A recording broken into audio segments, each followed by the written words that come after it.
Pada bagian ketiga ini, kami melanjutkan perjalanan dari Madinah menuju Mekah. Perjalanan saat ini untuk melakukan ibadah umroh. Kami mengambil ihram dan berniat umroh di Masjid Bir Ali, Zulhulaifah. Jamaah asal Indonesia yang mendarat di Bandara Amir Muhammad bin Abdul Aziz, Madinah, dan jemaah umroh yang berada di Madinah yang ingin ke Mekah juga wajib mengambil niat ihram di tempat ini. Masjid Bir Ali dibangun pada masa Rasulullah SAW. Dulunya terdapat sebuah pohon berbentuk akasia. Pohon tersebut menjadi tempat bernaungnya Rasulullah SAW ketika ingin menjalani umroh. Kemudian masjid ini dibangun di dekat pohon tersebut. Lokasi ini dijadikan Rasulullah SAW tempat melaksanakan mikot dan berihram untuk umroh, yang kemudian hingga saat ini jemaah seluruh penjuru dunia meneladani jejak Rasulullah SAW untuk mikot dan berihram di Bir Ali. Nama Bir Ali sendiri diberikan saat Ali bin Abi Thalib menggali sumur dengan jumlah sangat banyak di masjid ini. Karena itulah tempat ini diberi nama Bir Ali. Bir artinya sumur dalam bentuk jamak. Namun saat ini sumur-sumur itu tertutup bangunan di sekitar masjid dan masjid itu sendiri. Masih ada satu sumur yang bisa diakses pengunjung yang berada di dalam kompleks masjid. Setelah sholat ihram 2 rakaat dan berniat untuk melaksanakan umroh, kemudian kami melanjutkan perjalanan menuju kota Mekah Al-Mukarramah. Setiap muslim pasti merindukan tanah suci, apalagi Ka'bah di tanah haram Mekah. Aisyah radhiyallahu anha berkata, "Wahai Rasulullah, apakah wanita juga wajib berjihad?"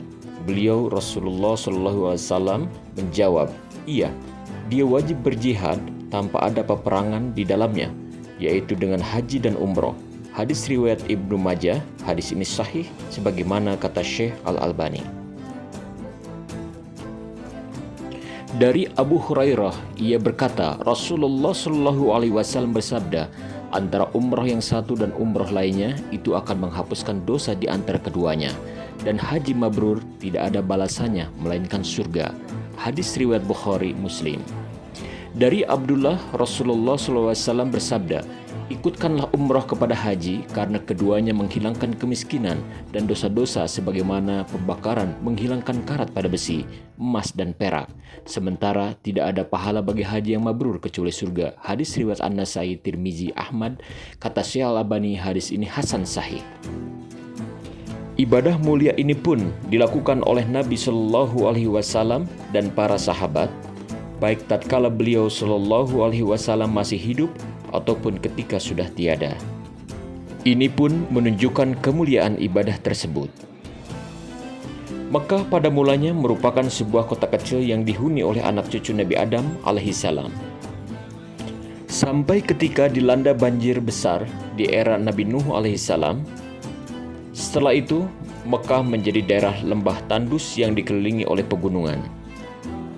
Sebagaimana dikisahkan, Nabi Ibrahim dan istrinya Siti Hajar beserta putranya Ismail alaihissalam pindah dari Palestina ke Mekah. Dan di kota Bakkah atau Mekah ini Allah Subhanahu wa taala memerintahkan Ibrahim dan Ismail alaihissalam untuk membangun Ka'bah sebagai tempat ibadah. Quran Surat Ali Imran ayat 96. Kami memasuki Masjidil Haram untuk melaksanakan tawaf mengeliling Ka'bah. Terdapat 120 pintu di Masjidil Haram. Namun untuk memasuki Masjidil Haram, terdapat 5 pintu utama dan 45 pintu biasa yang biasanya buka selama 24 jam sehari. Masing-masing pintu itu memiliki sebuah nama yang dipasang di atas pintu bersangkutan. Nama pintu utama di antaranya Al-Fatah Gate nomor 45 di bagian selatan, King Fahd Gate nomor 79 di bagian barat, King Abdul Aziz atau King Abdullah Gate nomor 1 di bagian barat, Bab Sofa nomor 11 di tempat Sa'i, Bab Umroh nomor 62 di bagian selatan. Kami melakukan tawaf 7 kali putaran, dimulai dari Hajar Aswad dan selesai juga di Hajar Aswad. Jamaah umroh yang tawaf pada saat ini cukup banyak. Selesai tawaf, kami sholat sunat 2 rakaat di belakang makom Ibrahim alaihissalam. Kami berkeyakinan bahwa jamaah umroh saat ini adalah manusia-manusia pilihan Allah Subhanahu wa Ta'ala. Karena umroh bukan ibadahnya orang kaya, tapi ibadah yang dipanggil oleh Allah Subhanahu wa Ta'ala. Allah tidak memanggil orang yang mampu, tapi memampukan orang yang dipanggil. Umroh ini bisa dijadikan sebagai pelajaran bagi yang akan mempersiapkan ibadah haji di tahun-tahun yang akan datang. Setelah sholat sunat tawaf, kami minum air zam-zam dan berdoa di depan Ka'bah. Lalu kami melanjutkan sya'i di antara Safa dan Marwah. Jarak dari Bukit Safa ke Marwah adalah sekitar 400 meter. Dengan demikian, total perjalanan sya'i ditempuh dalam jarak sekitar 3 km. Jamaah umroh memerlukan kekuatan fisik yang baik untuk melaksanakan ibadah ini. Sesungguhnya Safa dan Marwah merupakan bagian syiar agama Allah. Maka barang siapa beribadah haji ke Baitullah atau berumroh, tidak ada dosa baginya mengerjakan sya'i antara keduanya. Dan barang siapa dengan kerelaan hati mengerjakan kebajikan, maka Allah Maha mensyukuri, Maha mengetahui. Quran Surat Al-Baqarah ayat 158. Setelah selesai melakukan sya'i, maka jamaah bertahalul, yaitu motong rambut. Inilah jalan menuju Masjidil Haram yang ditutup dan dijaga polisi Saudi Arabia.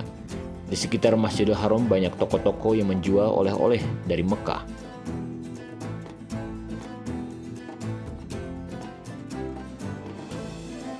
Masjidil Haram dapat menampung jamaah haji dan umroh sekitar 2 juta jemaah dengan luas masjid keseluruhan sekitar 1,5 juta meter persegi.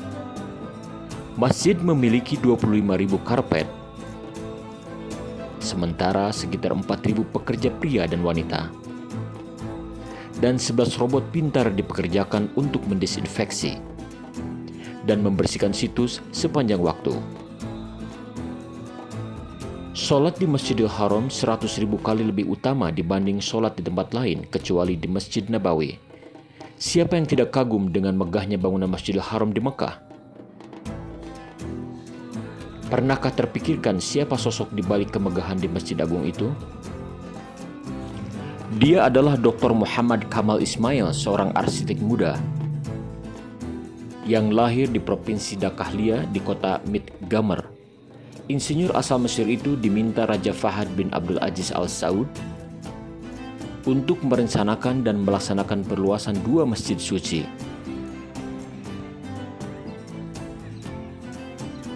Ada beberapa tempat yang mustajab ketika berdoa.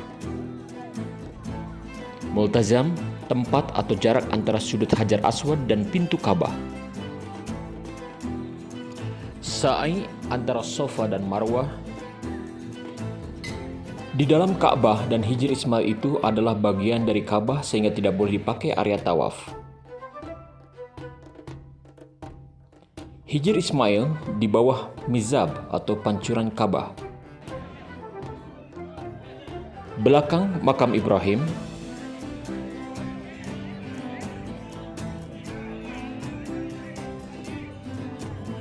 Terdapat peraturan baru untuk umroh pasca COVID-19, yaitu area Ka'bah dan area tawaf sekeliling Ka'bah diperuntukkan untuk yang umroh. Dan bagi yang memakai pakaian ihram. Untuk tawaf sunnah,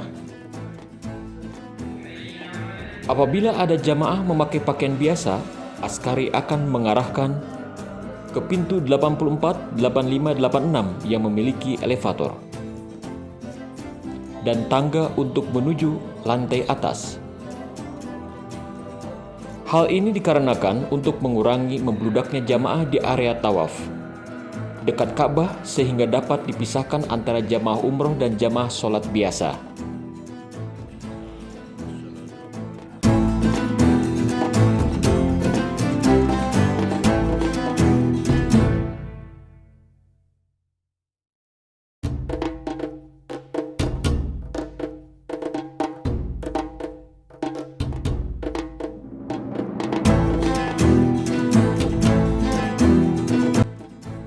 Di sini juga jamaah haji dan umroh dapat mewakafkan Al-Quran Madinah.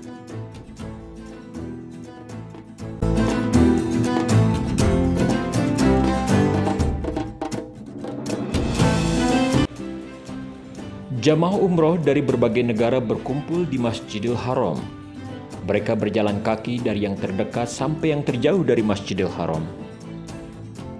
Beruntunglah yang penginapannya jauh dari Masjidil Haram.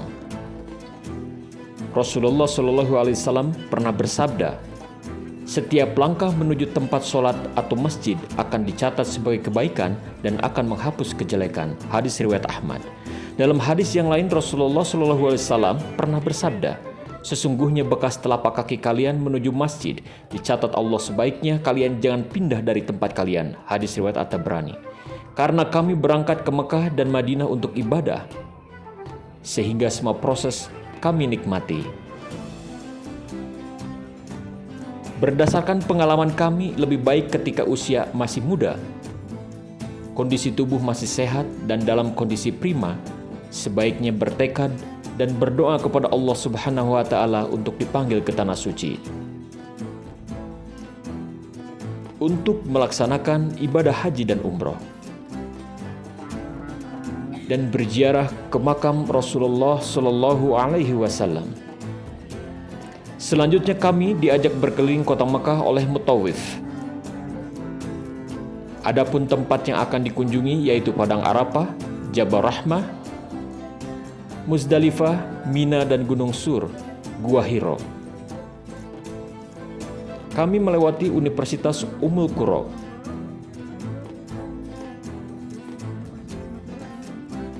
Ada yang menarik mengenai pepohonan yang hijau di sepanjang jalan kota Mekah menuju Padang Arafah. Pohon-pohon itu dinamakan pohon Soekarno.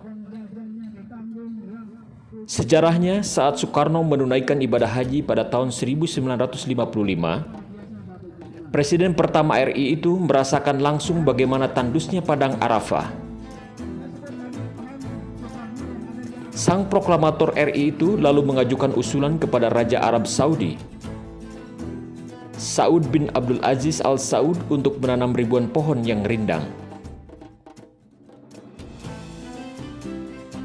Bung Karno juga mengirimkan ribuan bibit pohon mimba atau sejenis pohon mindi untuk ditanam di Arafah. Kami sampai di Padang Arafah, Jabal Rahmah. Jabal Rahmah disebut juga oleh para ulama dengan nama Jabal Ilal. Ada 3 peristiwa dalam sejarah Islam yang terjadi di Jabal Rahmah ini. Tempat ini diyakini sebagai tempat bertemunya Nabi Adam alaihissalam dan Siti Hawa setelah diturunkan di bumi. Bukit ini menjadi tempat diturunkannya wahyu terakhir kepada Nabi Muhammad SAW. Bukit ini juga tempat di mana Nabi Ibrahim alaihissalam bermimpi menyembelih Ismail alaihissalam, yang merupakan perintah dari Allah Subhanahu wa Ta'ala. Yuk kita lihat lebih dekat Jabal Rahmah ini.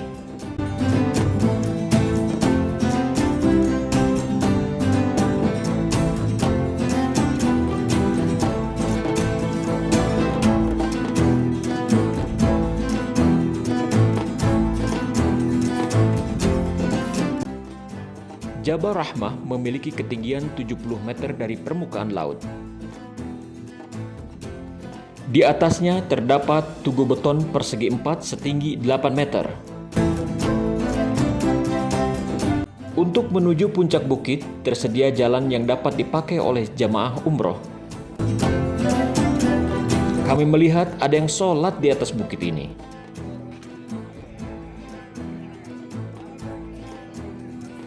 Ulama Saudi sendiri sudah menegaskan berziarah ke Jabal Rahmah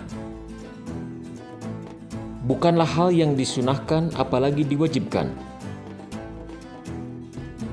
Sebaiknya kita menghindari hal-hal yang dilarang seperti mencoret-coret tugu dan bebatuan, melakukan hal kesyirikan dengan menjadikan Jabal Rahmah sebagai jalan untuk melanggengkan kasih sayang atau ingin mendapat jodoh, menyimpan foto pasangan di sela-sela batu. Dilarang berdoa menghadap tugu Jabal Rahmah, sebaiknya berdoa menghadap ke kiblat. Karena tempat ini sebagai tempat bersejarah, banyak umat Islam yang ingin mengetahui lokasi di Padang Arafah ini. Sehingga pemerintah Saudi menjadikan tempat ini sebagai tempat wisata religi. Jalan yang cukup besar tersedia bagi jamaah haji dan umroh.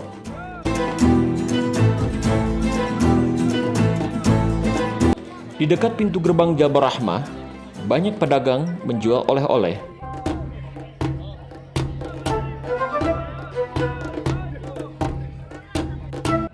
Dari Jabal Rahmah, kami melanjutkan perjalanan di sekitar Padang Arafah, lalu ke Muzdalifah dan Mina.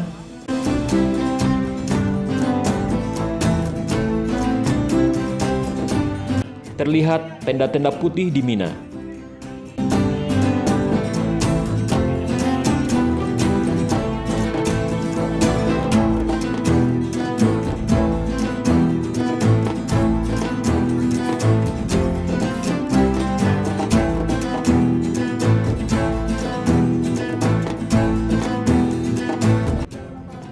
Ini Jabal Nur, tempat Gua Hiro berada.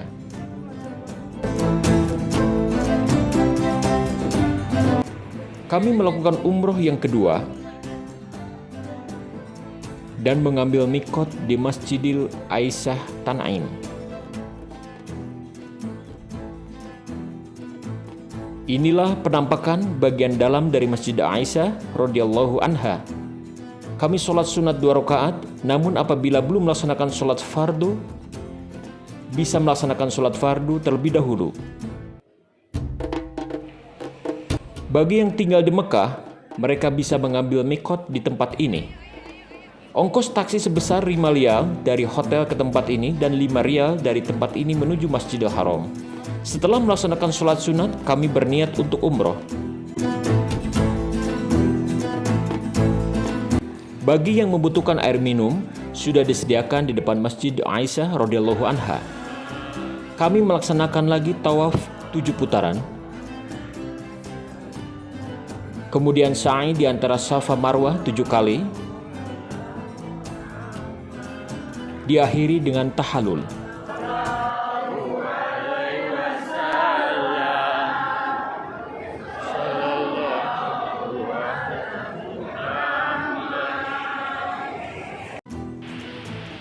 Jalan keluar ini menuju Gushasyah.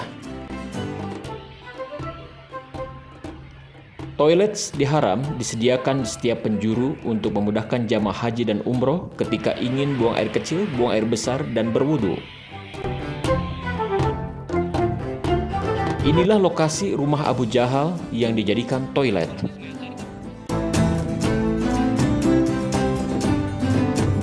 Inilah lokasi rumah Rasulullah Shallallahu Alaihi Wasallam yang dijadikan maktab dan perpustakaan.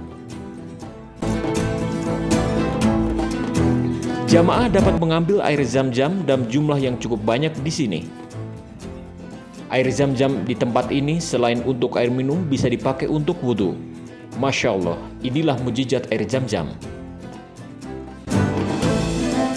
yang tidak pernah habis walaupun dipakai oleh jutaan orang tiap tahunnya. Jika kita ingin melakukan tawaf dengan kursi roda, bisa dilakukan di lantai 2.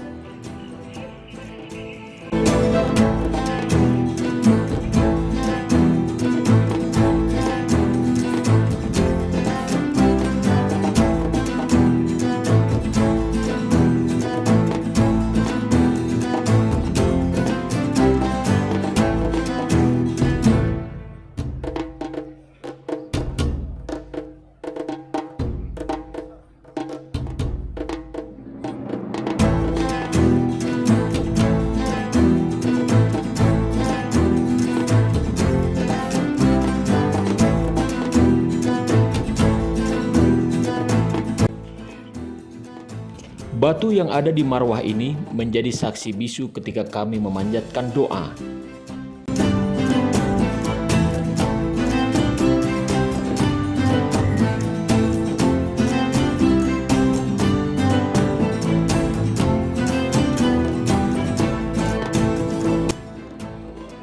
Kami menuju ke tempat syai di lantai 2 dan 3.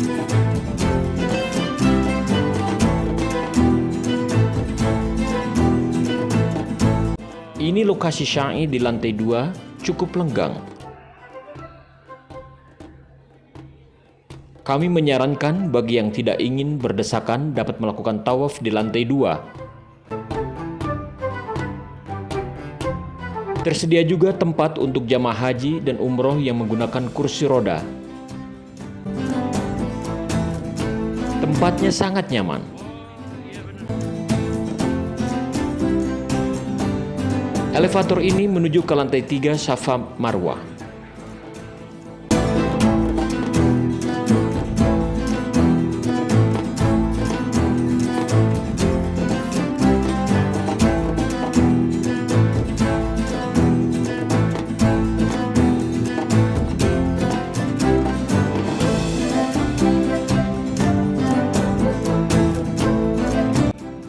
Di lantai 3 ini terdapat kursi roda motor listrik.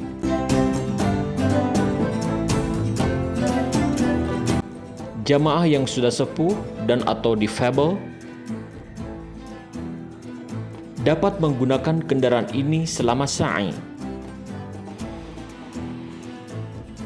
Perluasan Masjidil Haram masih berlangsung sampai saat ini. Semoga perluasannya cepat selesai dan dapat menampung jamaah haji lebih banyak lagi. Amin ya rabbal alamin. Kesibukan askari menjelang pelaksanaan sholat fardu, mensterilkan area di depan Ka'bah dan area di mana imam akan masuk. Askari merupakan pasukan keamanan khusus Masjidil Haram dan Nabawi. Mereka bertugas menjaga dan mengatur para pengunjung Masjidil Haram, termasuk jamaah umroh dan jamaah sholat. Peran pasukan keamanan khusus tersebut adalah untuk mengorganisasi para pengunjung, menjaga keamanan, membantu dan menolong mereka yang kesulitan, memberikan bimbingan serta memfasilitasi dan mengefektifkan pergerakan jamaah di dalam Masjidil Haram. Askari menerapkan tindakan pencegahan untuk memastikan keselamatan dan keamanan jamaah. Mereka terkesan tegas dan seperti umumnya militer, mereka akan menegur jamaah yang tidak mematuhi aturan. Aspek kemanusiaan dari peran askari yaitu berkonsentrasi untuk membantu setiap orang yang membutuhkan bantuan. Jamaah umroh dari PPA dan Aliston mendapatkan tausiah dan kajian hikmah dari guru-guru dan ustadz-ustadz PPA.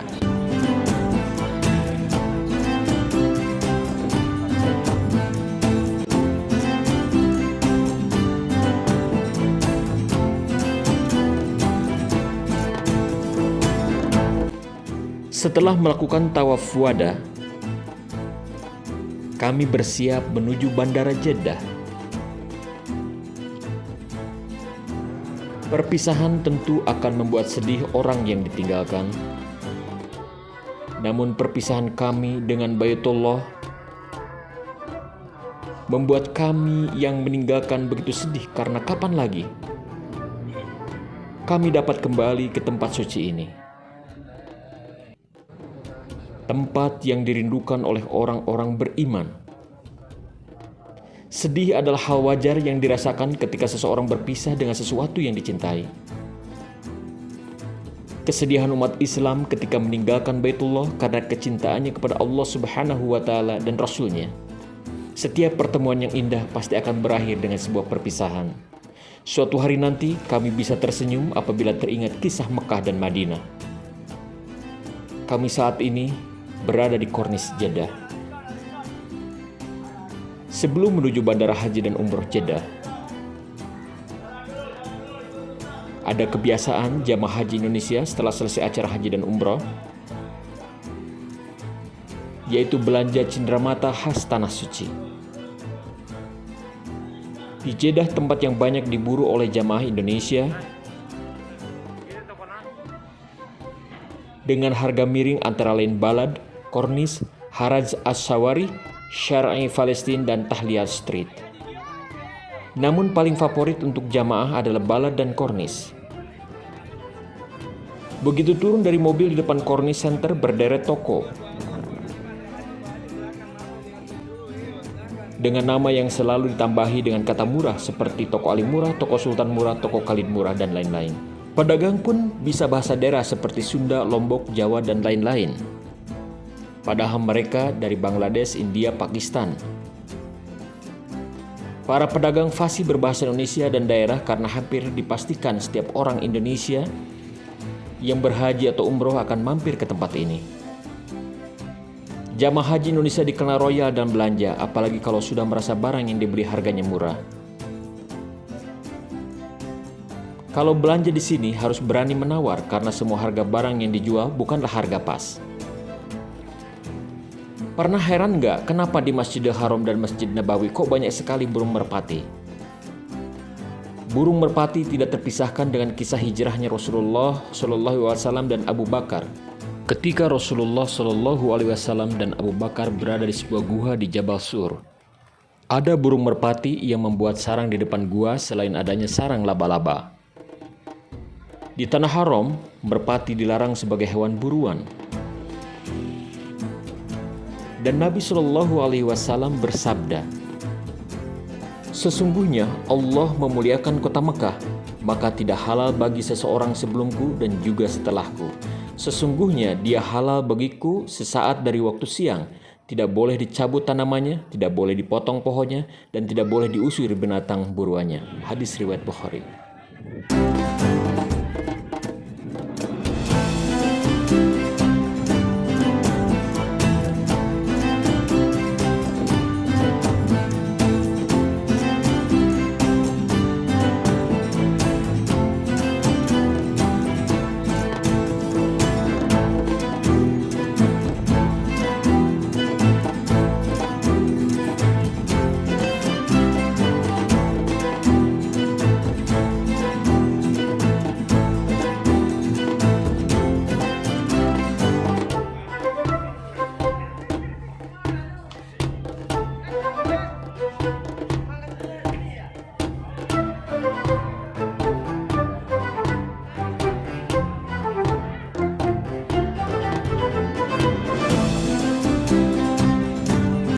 Setelah selesai berbelanja, jamaah umroh melanjutkan perjalanan menuju Bandara King Abdul Aziz, Jeddah.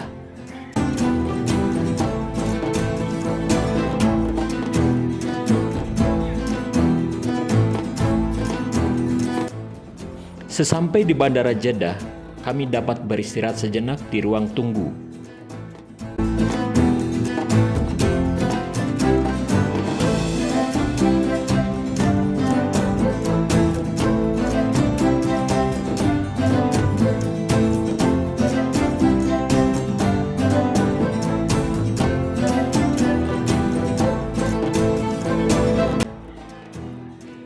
Terdapat musola untuk pria dan wanita dengan ukuran yang cukup luas. Bandara ini terletak 19 km utara kota Jeddah, Arab Saudi. Pengerjaan pembangunan bandara ini dimulai tahun 1974 dan selesai tahun 1980. Bandara ini dibuka untuk pelayanan penuh setelah selesai resmi dibuka pada April 1981.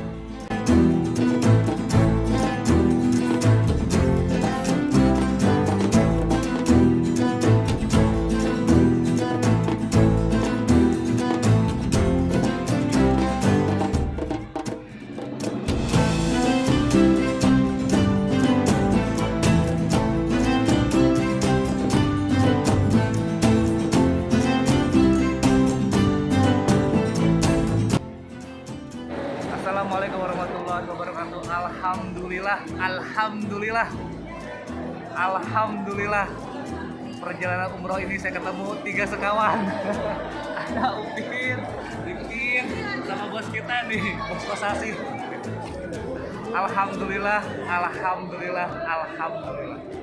Luar biasa. Kita biasa di luar. Nah, tapi memang grup bis 4 itu ini banget, kompak banget kita. solid, luar biasa. Luar biasa. Oke. Alhamdulillah kita bisa kumpul, bisa jadi satu keluarga, nambah keluarga. Insya Allah tahun depan kita kumpul lagi. Amin. Amin. Amin. Amin.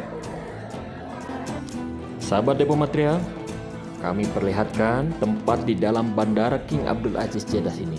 Lihatlah sekeliling saya, jamaah Indonesia alhamdulillah sangat banyak.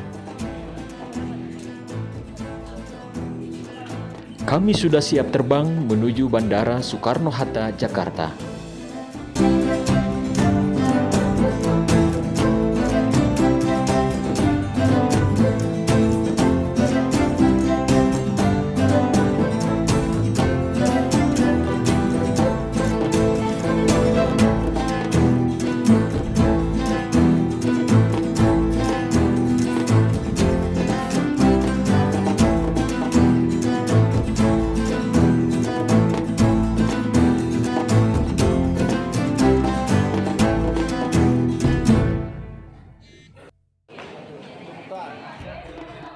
Setelah terbang lebih dari 9 jam, alhamdulillah akhirnya kami sampai di Jakarta. Jamaah umroh mengambil tasnya masing-masing. Alhamdulillah ada petugas yang membantu.